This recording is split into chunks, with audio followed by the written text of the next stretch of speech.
শুরুতেই হেডলাইন।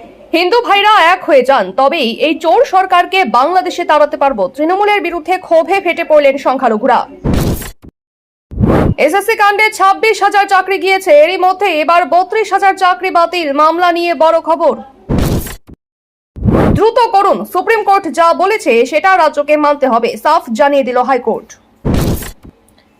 এর বিপাকে জ্যোতিপ্রিয় মল্লিক, ইডির এক পদক্ষেপে রাতের ঘুম উড়তে পারে প্রাক্তন মন্ত্রীর।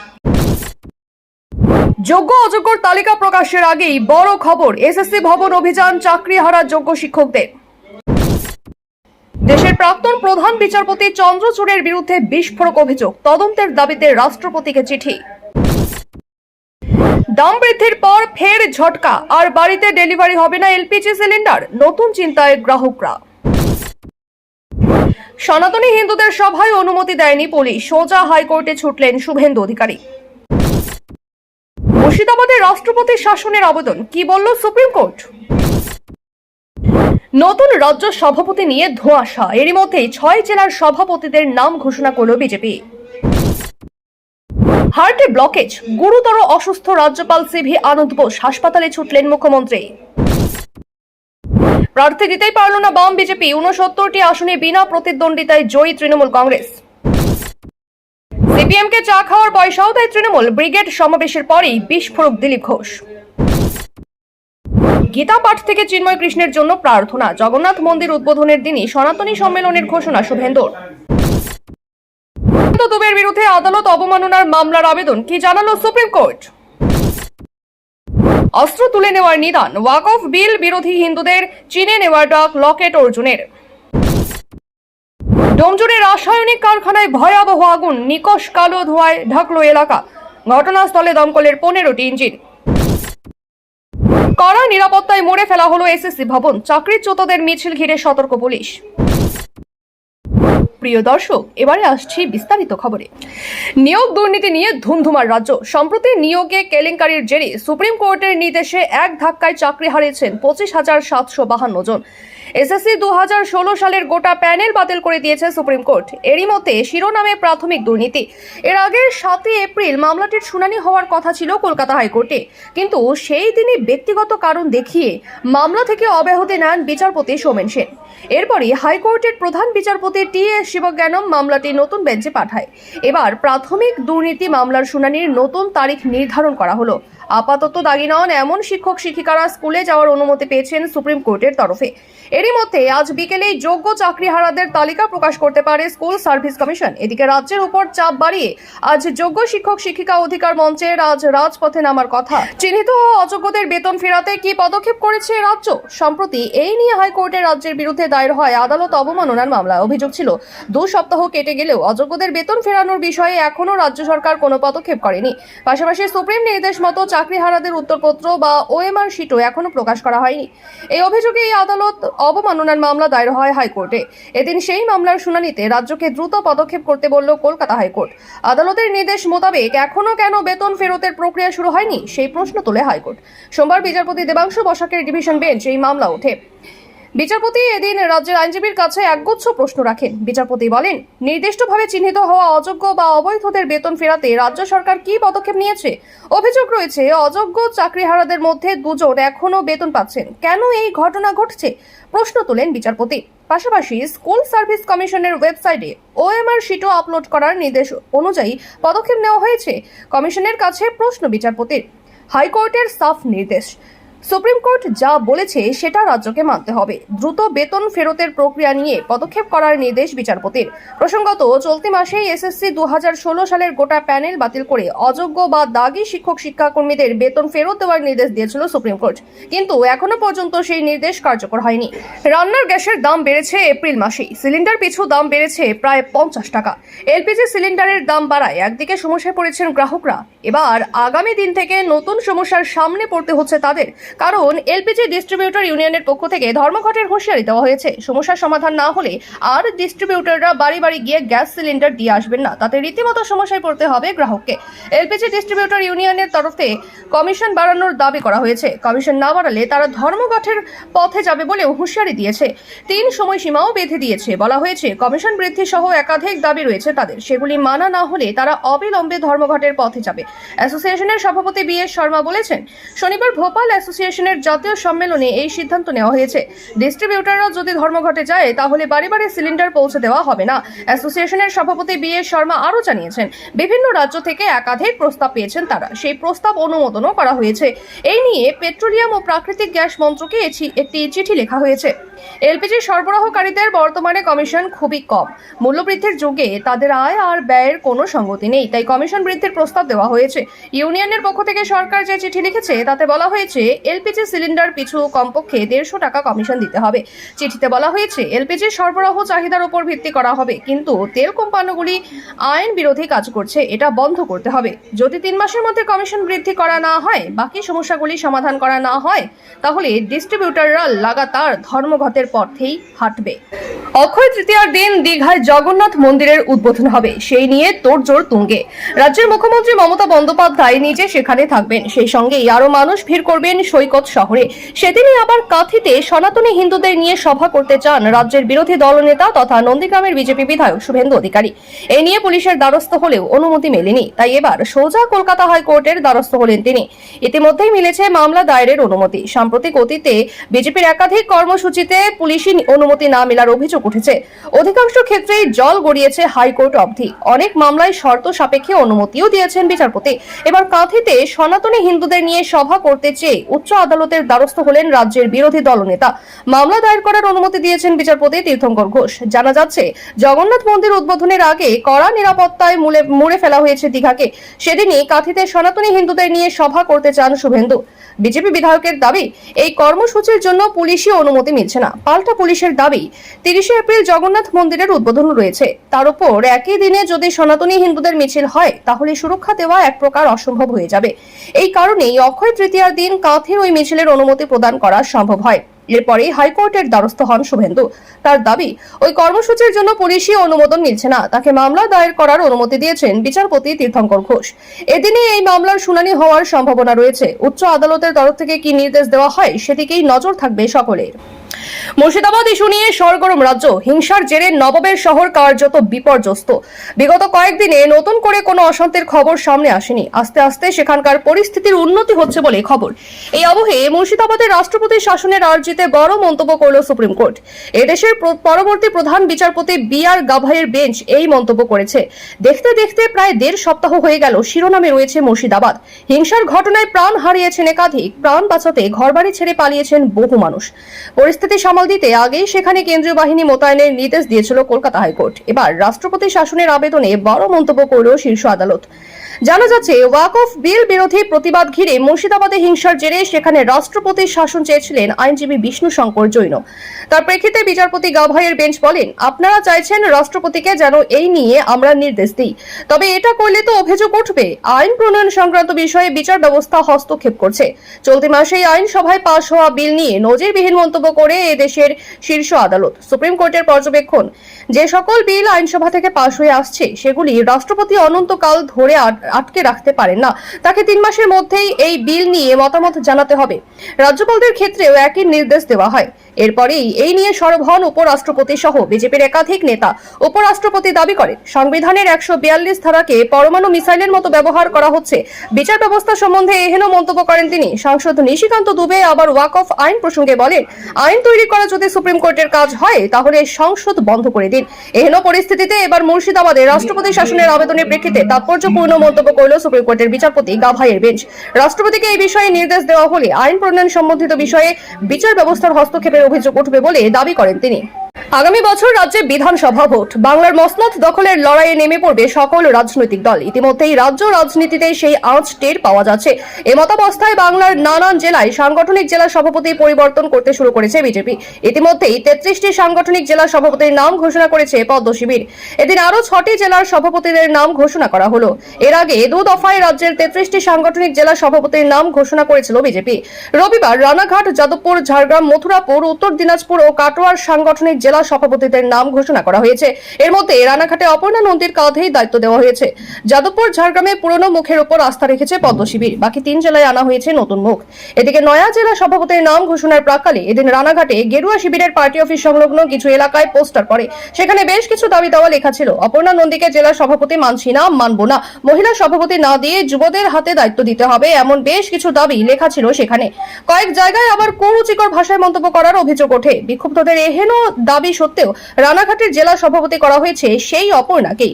বিজেপি সূত্র উদ্ধৃত করে একটি সংবাদ মাধ্যমের প্রতিবেদনে দাবি করা হয়েছে, রাজ্যের বাকি 4টি সাংগঠনিক জেলায় সভাপতি পদের দাবিদার হিসেবে একাধিক জন রয়েছেন। সেই জেলাগুলির সভাপতির নামও শীঘ্রই ঘোষণা করা হবে বলে খবর। এই প্রক্রিয়া শেষ হওয়ার পরেই রাজ্য সভাপতির নাম ঘোষণা করতে পারে বিজেপি। সেই পদের জন্য গেরুয়া শিবির কাকে বেছে নেয় সেটাই দেখার। 19এর লোকসভা ভোটে বাংলার বুকে গেরুয়া ঝড় উঠলেও 21এর বিধানসভা ও 24এর লোকসভা নির্বাচনে জোর ধাক্কা খেয়েছে বিজেপি। জোড়া ফুলের ঠেলায় কার্যত বেসামাল হয়ে যায় পদ্ম। 26এর ভোটের আগে তাই সংগঠন আরো মজবুত করতে উদ্যোগী গেরুয়া শিবির। গুরুতর অসুস্থ রাজ্যপাল সিভি আনন্দ বোস, ইতিমধ্যেই হাসপাতালে ভর্তি করানো হয়েছে তাকে। এদিন সকালে কমান্ড হাসপাতালে ভর্তি করানো হয়েছে রাজ্যপাল বোসকে।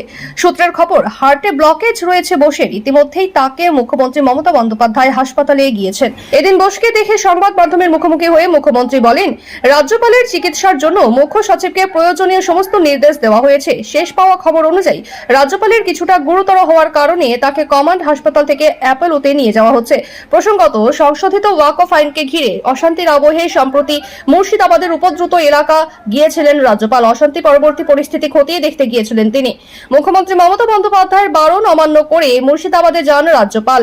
প্রথমে তিনি শিয়ালদহ থেকে ট্রেনে চেপে মালদহের উদ্দেশ্যে রওনা দেন। 6 ঘন্টা ট্রেন জার্নির পর মালদহে পৌঁছন রাজ্যপাল। মালদহ থেকে পরের দিন মুর্শিদাবাদে যান বোস। একাধিক উপদ্রুত এলাকাগুলি নিজে ঘুরে দেখেন। এলাকার মানুষের অভাব অভিযোগের কথা শুনে সব রকম সাহায্য এবং প্রশাসনিক পদক্ষেপের বিষয়ে আশ্বাস দিয়ে এসেছিলেন বোস। মুর্শিদাবাদের ঘটনায় 3 জনের মৃত্যু হয়েছে। সেখানে নিহতদের পরিবারের সঙ্গে দেখা করছিলেন রাজ্যপাল। তারপর কলকাতায় ফিরে আসেন বোস। আর শহরে ফিরেই অসুস্থ হয়ে পড়লেন রাজ্যপাল। প্রাথমিকভাবে সূত্রের খবর, এদিন সকালে আচমকায় অসুস্থ বোধ করেন রাজ্যপাল সিভি আনন্দ বোস। সুগার ফল করে যায়, বুকে যন্ত্রণা ছিল। এরপরই তড়িঘড়ি হাসপাতালে নিয়ে যাওয়া হয়। সেখানেই তার হার্টে ব্লকেজের বিষয়টি ধরা পড়ে। বছর ঘুরলেই রাজ্যে বিধানসভা ভোট। ইতিমধ্যে এই নিয়ে ময়দানে নেমে পড়েছে শাসক বিরোধী প্রত্যেকে। শুরু হয়েছে আক্রমণ, পাল্টা আক্রমণের ধারা। এই আবহে বড় সাফল্য পেল জোড়াফুল শিবির। আগামী বছরের বিধানসভা ভোটের আগে সমবায় নির্বাচনে বিনা প্রতিদ্বন্দ্বিতায় জয়ী হল তৃণমূল কংগ্রেস। সাম্প্রতিক অতীতে গ্রাম বাংলায় একাধিক সমবায় নির্বাচনে জয়ী হয়েছে তৃণমূল। সবুজ ছাড়ে বেসামাল হয়েছে বিরোধীরা। কোথাও আবার হাড্ডাহাড্ডি লড়াইয়ের পর পরাজিত হয়েছে। তবে এবার শহর সংলগ্ন সমবায় ভোটেও বাজিমাত করল জোড়াফুল শিবির। শহর কলকাতা ঘেঁষা গড়িয়া এলাকায় the Boral union cooperative bank লিমিটেডে ভোট হলো। রবিবার সেখানে বিনা প্রতিদ্বন্দ্বিতায় 69টি আসনেই জয়ী হয়েছে তৃণমূল। এই সমবায় ভোটে প্রার্থী দিয়ে পারেনি বাম বিজেপি। বিরোধী দলের কেউ মনোনয়ন জমা না দেওয়ায় প্রায় 2.5 দশক পর সংশ্লিষ্ট সংস্থার 69টি আসনে বিনা প্রতিদ্বন্দ্বিতায় জয়ী হলো জোড়াফুল শিবির। এদিন জয়ী প্রার্থীদের হাতে শংসাপত্র তুলে দেয় নির্বাচন পরিচালন কর্তৃপক্ষ। দক্ষিণ 24 পরগনার এই বৃহত্তম সমবায় ব্যাংকের ভোটে তৃণমূলের তরফ থেকে নেতৃত্বে ছিলেন স্থানীয় কাউন্সিলর ফিরদৌসী বেগম ও রাজপুর সোনারপুর পৌরসভার চেয়ারম্যান ইন কাউন্সিল নজরুল মণ্ডল। স্বভাবতই এই ফলাফলে উচ্ছ্বাসিত ফিরদৌসী। তৃণমূল কাউন্সিলর বলেন, মমতা বন্দ্যোপাধ্যায়ের 94টি সামাজিক প্রকল্প আছে আর বছরভর তৃণমূল মানুষের পাশে থাকে। সেই জন্যই সমবায় ভোটেও একজন বিরোধীদের হয়ে মনোনয়ন জমা দেননি। 26এর বিধানসভা ভোটের আগে শহর থেকে গ্রাম প্রায় সর্বত্রই সমবায় ভোটে তৃণমূলের জয় জয়কার চোখে পড়েছে। এর ফলে বিরোধীদের চাপ আরো বাড়বে বলে মনে করছেন রাজনৈতিক বিশেষজ্ঞরা। এভাবেই চলতে থাকলে আগামী বছরের ভোটেও তাদের চাপে পড়তে হবে বলে মনে করছেন অনেকে। মাসের শেষে অক্ষয় তৃতীয়াতেই দীঘার জগন্নাথ মন্দির উদ্বোধন করতে চলেছেন মুখ্যমন্ত্রী মমতা বন্দ্যোপাধ্যায়। চলছে শেষ মুহূর্তের প্রস্তুতি। দীঘায় এই মন্দিরের উদ্বোধন নিয়ে দীর্ঘদিনের অপেক্ষার অবসান ঘটতে চলেছে স্থানীয়দের। এদিকে উদ্বোধনের দিনই কাঁথিতে সনাতনী সম্মেলনের মাধ্যমে মমতাকে বয়কটের ডাক দিলেন বিরোধী দলনেতা শুভেন্দু অধিকারী। দীঘায় জগন্নাথ মন্দিরের উদ্বোধন নিয়ে চাপানোতর পর্ব চলছে রাজনৈতিক মহলে। এই মন্দিরের উদ্বোধন নিয়ে মুখ্যমন্ত্রীকে সম্প্রতি কটাক্ষ শানান শুভেন্দু অধিকারী। তিনি বলেন, জগন্নাথ মন্দির উদ্বোধন নিয়ে কোটি কোটি টাকার টেন্ডার হয়েছে। শুভেন্দু বলেন, মন্দির উদ্বোধনে কোটি কোটি টাকার ফের আত্মসাৎ করতে চলেছে তৃণমূল। উজ্জ্বল সিনহা টেন্ডার পেয়েছে, তার কাছে লিস্ট আছে বলেও দাবি করেন শুভেন্দু। এরপরেই বিরোধী দলনেতা ঘোষণা করেন, অক্ষয় তৃতীয়ার দিনই সনাতনী সম্মেলন করবেন তিনি। সেই উপলক্ষে রাজ্যে 500-রও বেশি সাধু সমাগম হবে। সকাল থেকেই সারাদিন ধরে হোম যজ্ঞ, ভাগবত কথা, গীতা পাঠ হবে। পাশাপাশি মুর্শিদাবাদের আক্রান্তদের জন্য প্রার্থনা, বাংলাদেশের চিন্ময় প্রভুর জন্য প্রার্থনা হবে বলেও জানিয়েছেন তিনি। শুভেন্দু আরো বলেন, সব গ্রামে গ্রামে সনাতনী ধ্বজা লাগানো হবে। সকাল 9টা থেকে শুরু হবে অনুষ্ঠান। কোনো রাজনৈতিক পতাকা থামবে না। তবে মন্দির উদ্বোধনের দিনই কাঁথিতে সনাতন সম্মেলনের ডাক দিয়ে মমতাকে বয়কটের দাবি জানালেন তিনি। পাশাপাশি কলকাতার মেয়র ফিরহাদ হাকিমকেও কটাক্ষ করেছেন তিনি। ফিরহাদের বিষয়ে শুভেন্দু বলেন, 75% মুসলিম ভোটার এলাকায় তিনি জিতেছেন। কোন হিন্দু ভোটারের এলাকায় দাঁড়িয়ে জিতে দেখাক বলে প্রচ্ছন্ন চ্যালেঞ্জ ছুড়ে দিয়েছেন শুভেন্দু অধিকারী। অক্ষয় তৃতীয়ার দিন উদ্বোধন হতে চলেছে দীঘার জগন্নাথ মন্দির। তার ঠিক একদিন আগেই 19 তারিখ প্রাণ প্রতিষ্ঠা হবে বিগ্রহ। অক্ষয় তৃতীয়ার দিন দুপুর 2:30 নাগাদ মন্দিরের উদ্বোধন হবে, আর 3টের খানিক পরে হবে দ্বারোদ্ঘাটন। এদিন রাস্তায় আন্দোলনে নেমে মমতা বন্দ্যোপাধ্যায়ের বিরোধিতা করেছেন একাধিক সংখ্যালঘু আন্দোলনকারীরা। তারা বলেছেন, ওয়াকফ বোর্ড নিয়ে খেলা করছে মমতা সরকার। পার্লামেন্টে কিছু বলল না, এখানে আবার রাজনীতি দেখাচ্ছে। আমাদের দেশের খায়, আমাদের দেশের পরে, আবার পতাকা তোলার সময় বাংলাদেশের পতাকা তোলে। এদের এখান থেকে বের করে দেওয়া উচিত। হিন্দু মুসলিম করছে, কে করছে? এই চোর সরকার করছে। আমি আমার হিন্দু ভাইদের হাত জোর করে বলছি, সব এক হয়ে যান। 78% ভোট এক হলে তবেই আমরা এই চোর সরকারকে বাংলাদেশে তাড়াতে পারবো। অন্যদিকে আরো একজন বিজেপির প্রতিনিধি বলেন, মমতা বন্দ্যোপাধ্যায় সাপকে দুধ খাওয়াচ্ছেন, আর ওই সাপই আমাদের কামড়াচ্ছে। মুসলমানদের কোনো লাভ হয়নি, মানুষকে হত্যা করছে। হিন্দু মুসলিম করছে, কে করছে? এই চোর সরকার করছে। ওয়াকফে গরিব মুসলমানদের কোনো লাভ হয়নি, কিন্তু ওয়াকফের বিরোধিতা করতে হলে পার্লামেন্টে করুন। এখানে রাজনীতি করছেন, এখানে একজন হিন্দুকেও কেন মরতে হবে? ওইসব ওয়াকফ কিছু নয়। মমতা দিদি মানুষের জীবন নিয়ে খেলা করছে, রাজনীতি করছে। এখানে মেয়েদের সুরক্ষা নেই। এই দেশের খেয়ে এই দেশে থেকে যারা পাকিস্তানের পতাকা ওড়ায়, তারা সব থেকে বড় বিশ্বাসঘাতক। এদের দেশ থেকে বের করে দেওয়া উচিত। ওয়াকফ বোর্ড তো একটা বাহানা। দিদির শুধু বাংলায় দাঙ্গা করানো দরকার। গাইঘাটা থানার সামনে বিজেপির প্রতিবাদ সভার অস্থায়ী মঞ্চ থেকে মুর্শিদাবাদের ঘটনা নিয়ে হিন্দু সনাতনীদের হাতে অস্ত্র তুলে নেওয়ার বার্তা দিলেন বিজেপি নেতারা। মঞ্চে উপস্থিত বিজেপি নেত্রী রকেট চট্টোপাধ্যায়, বিধায়ক সুব্রত ঠাকুর, মন্ত্রী শান্তনু ঠাকুররা। শিক্ষক আন্দোলনে পুলিশের অতি সক্রিয়তা, পাশাপাশি ওয়াকফ বিরোধী আন্দোলনে পুলিশের নিষ্ক্রিয় ভূমিকার প্রতিবাদে উত্তর 24 পরগনার গাইঘাটা থানার সামনে আজ অবস্থান বিক্ষোভ করে বিজেপি। থানা ঘেরাও কর্মসূচি নেওয়া হয় বনগাঁ জেলা বিজেপির পক্ষ থেকে। উপস্থিত ছিলেন লকেট চট্টোপাধ্যায়, অর্জুন সিং, শান্তনু ঠাকুর ও বিধায়ক সুব্রত ঠাকুর। কর্মসূচি ঘিরে পুলিশি নিরাপত্তার ব্যবস্থা ছিল করা। ওই সভায় বক্তব্য রাখতে গিয়ে বিজেপির প্রাক্তন সাংসদ লকেট চট্টোপাধ্যায় পুলিশের এবং রাজ্য সরকারের কড়া সমালোচনা করে হিন্দুদের প্রতিরোধ গড়ে তোলার কথা বলেন। সেখানেই তিনি বক্তব্যে বলেন, হিন্দুদের হাতে অস্ত্র অশুভ শক্তিকে বধ করবার জন্য থাকে। তাই সবাইকে বলবো, একতরফা বেশি দিন চলে না। আমাদেরকেও সোজা হতে হবে, আমাদেরকেও হাতে অস্ত্র রাখতে হবে, আমাদেরকেও বাড়ি বাড়ি তৈরি থাকতে হবে। ওরা 100 জন হলে আমাদের 1000 জনকে আওয়াজ তুলতে হবে। এইভাবে যদি প্রতিরোধ গড়ে তুলতে পারি, তাহলেই আগামী দিনে আমরা আমাদের অস্তিত্ব বজায় রাখতে পারবো। 1971 সালে দেখেছিলাম, ওপার বাংলা থেকে এপারে এসেছেন। এবার কোথায় যাবেন? বাংলাদেশ যাবেন? পাকিস্তান যাবেন? এখানে থেকেই পরবর্তী জেনারেশনের জন্য লড়াইটা করে যেতে হবে। এদিন অর্জুন সিং বলেন, মমতা ব্যানার্জি মিথ্যাবাদী। মুর্শিদাবাদে একটিও তৃণমূলের বাড়ি ভাঙচুর হয়নি। সেদিন মুর্শিদাবাদে বিএসএফ না ঢুকলে পুলিশের কপালে দুঃখ ছিল। 26,000 নিয়োগ বাতিলের বিষয় নিয়ে এদিন বিজেপি নেতারা বলেন, মুখ্যমন্ত্রী চাকরি বাতিলের দিক থেকে মুখ ঘোরাতে চক্রান্ত করে এই দাঙ্গা গড়িয়েছে। ওয়াকফ বিল নিয়ে সরকারের বিরুদ্ধে আন্দোলন হচ্ছে। তুমি শান্তনু ঠাকুরের বাড়িতে হামলা করো, অর্জুন সিং এর বাড়িতে হামলা করো, কিন্তু তুমি হামলা করেছো নিরীহ মানুষদের উপরে। তোমাদের সাহস থাকলে আমাদের বাড়ির উপরে হামলা করতে। কিন্তু হিন্দুদের মধ্যেই অনেক ভণ্ড হিন্দু রয়েছে। ওয়াকফ বিলের বিরুদ্ধে 180 থেকে 185 জন হিন্দু ভোট দিয়েছে। এদের থেকে আমাদের বাঁচতে হবে। মুসলমানদের টাইট দেওয়ার জন্য অস্ত্র দিয়ে লড়াই করতে হবে না। এদের কাছ থেকে পাচার বানাবেন না। এদের দোকান থেকে মাংস কিনবেন না। এদের দোকান থেকে মাছ কিনবেন না। এদের অটো টোটোয় বসবেন না। এদের ভাতে মারুন, বিরিয়ানি খান বাড়িতে রান্না করে। হাওড়ার ডোমজুড়ে রাসায়নিক কারখানায় বিধ্বংসী আগুন। ডোমজুড়ের রাজাপুরের অন্তর্গত দক্ষিণ ঝাপরদহের একটি কেমিক্যাল ফ্যাক্টরিতে সোমবার ভর দুপুরে ভয়াবহ আগুন লাগে। ঘটনাস্থলে দমকলের 15টি ইঞ্জিন এসে পৌঁছয় বলে স্থানীয় সূত্রে জানা গিয়েছে। কারখানা থেকে গলগল করে কালো ধোঁয়া বের হয়। দূর থেকে সেই আগুন ও ধোঁয়া দেখা যায়। রাসায়নিক কারখানা হওয়ার জেরে ভেতরে অনেক দাহ্য পদার্থ মজুদ ছিল বলে জানা গিয়েছে। বিপুল পরিমাণ রাসায়নিক থাকায় আগুনও দ্রুত বেগে ছড়িয়ে পড়ে। ডোমজুড়ে ওএনজিসির ওই রাসায়নিক কারখানার আশেপাশের এলাকার নির্জন। তবে অগ্নিকাণ্ডের জেরে বারবার শোনা গিয়েছে বিস্ফোরণের শব্দ।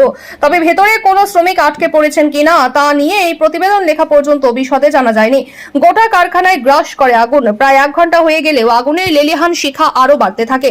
তবে স্থানীয় সূত্রে খবর, এলাকায় জলের বন্দোবস্ত ছিল না, ফলে আগুন নেভাতে গিয়ে বেগ পেতে হয় দমকল কর্মীদের। এমনকি রাস্তা সরু হওয়ার কারণে দমকলের গাড়ি নিয়ে যেতেও সমস্যা তৈরি হয়। কারখানার আশেপাশে রয়েছে নয়াঞ্জলিও, সেক্ষেত্রে দমকল পৌঁছে কাজ করতে সমস্যা হয়। মূল গেটেও ব্যাপক ধোঁয়া হওয়ার জেরে দমকল কর্মীরা যেতে সমস্যার সম্মুখীন হন।